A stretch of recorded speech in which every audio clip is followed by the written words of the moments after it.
এটা কি বালি উঠাচ্ছে নাকি? হ্যাঁ, এগুলো বালি উঠানো যায়, পাহাড়টা ক্ষয় হয়ে যায় না? হ্যাঁ, হয়।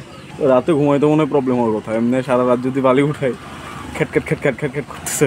এমন হইলেও আমাদের এলাকায় মানুষ অভ্যস্ত হয়ে গেছে। আমরা এখন আছি হচ্ছে পূর্ব খাড়ামারা, এবং আপনারা এখানকার অবস্থা দেখতেছেন। বালি তোলার মাধ্যমে নদীগুলোর অবস্থা শেষ করে দিচ্ছে, নদীগুলা ধ্বংস করে দিচ্ছে এবং মেরে ফেলতেছে নদীগুলোরে বলা চলে। আমি মূলত আসছিলাম এখানে ঘুরতে। এখানে গারোদের পাড়াটারা ছিল, আবার এখানে অনেকগুলো পাহাড় ছিল শেরপুরে। বাট এসে দেখি এখানকার এই অবস্থা।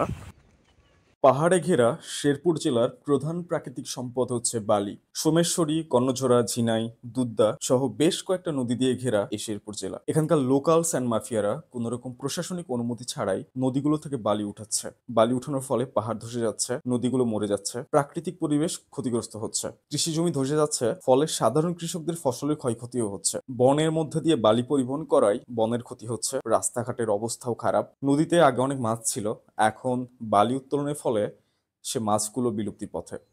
যে মেশিন দিয়ে বালি উত্তোলন করা হয় সেটাতে ব্যবহার করা হয় কেরোসিন বা ডিজেল তেল, যেটা পানির সাথে মিশে নদীর পানি দূষিত করতেছে। দিনের বেলা এমনকি রাতের বেলায়ও বালি উঠানোর ফলে এলাকাবাসীর যে সাধারণ জীবনযাপন সেটাতে মারাত্মক বিঘ্ন ঘটতেছে। এখানকার এলাকার লোকজন এটার বিরুদ্ধে একটা আন্দোলন শুরু করছে। প্রশাসনের কাছে স্মারকলিপি দেওয়ার পরেও প্রশাসন কোনো কার্যকর ব্যবস্থা নেয় নাই। এসবের পেছনে রাজনৈতিক ব্যাপার-স্যাপার তো আছে।